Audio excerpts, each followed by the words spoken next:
بچیں. تو امام ابو یوسف علیہ رحمت و رضوان نے ایک بہترین طریقہ بتایا. آپ نے فرمایا الزموا علیکم ذکر الاولیاء والصالحین.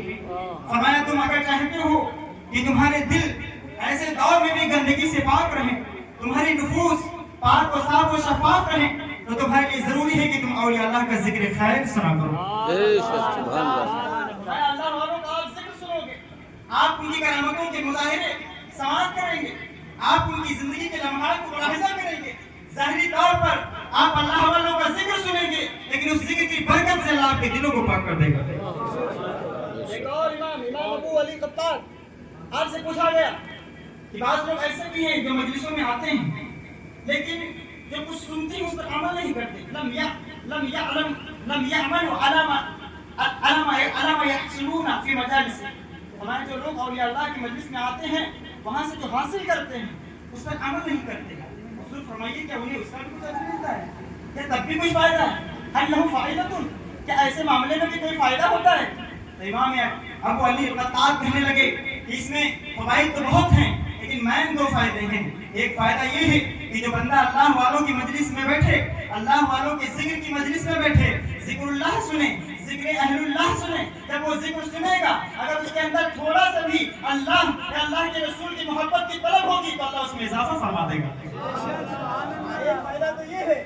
دوسرا فائدہ یہ ہے کہ اگر کوئی بندہ جو اللہ کے محبوب کا ذکر خیر ہونے والی مجلسوں میں بیٹھے اس کے دل میں تکبر ہوگا, اس کے دل میں اگر بغض اور کینہ کی تھوڑی سی بھی شے موجود ہوگی تو اس ذکر کی برکت سے اللہ اسے بھی ختم فرما دے گا. اور مجھے ایک حدیث اور یاد آئی, اس کے آگے حضرت معاذ بن جبل ہیں. آپ فرمانے لگے کہ نبی کریم صلی اللہ علیہ وسلم ایک موقع پر بڑا خوش تھے.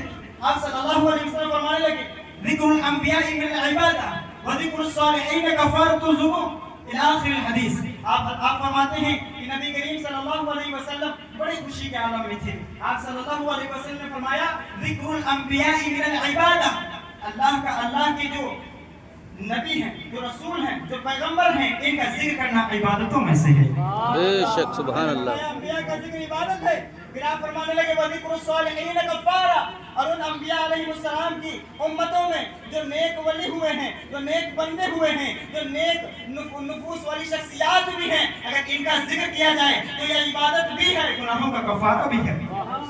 یعنی دونوں حدیث کو لے کر محاصل نکال کے اگر اس میں تطبیق دے کر یہ کہیں کہ جتنے بھی لوگ یہاں پر حاضر آئے ہیں اللہ والوں کا ذکر سن رہے ہیں, رسول اللہ کا ذکر سن رہے ہیں, کہ جب تک یہ محفل میں بیٹھ کر اللہ والوں کا ذکر سن رہے ہیں ان کے سننے کا اسے اجر ملے گا. ساتھ ہی ساتھ جتنی دیر بیٹھیں گے یہ عبادت میں شامل ہوگا, اور ان کے بیٹھنے کی توسل میں ذکر اور یا اللہ سننے کے توسل میں کے گناہوں کو بھی معاف کر دیا گا.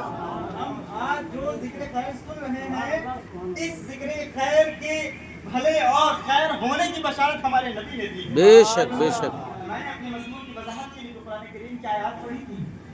اللہ رب العزت نے ارشاد فرمایا الا ہوشیار, خبردار, الرٹ ہو جاؤ, ان اولیاء اللہ, بے شک اللہ کے جو دوست ہیں, لا خوف, انہیں کسی چیز کا کوئی خوف نہیں.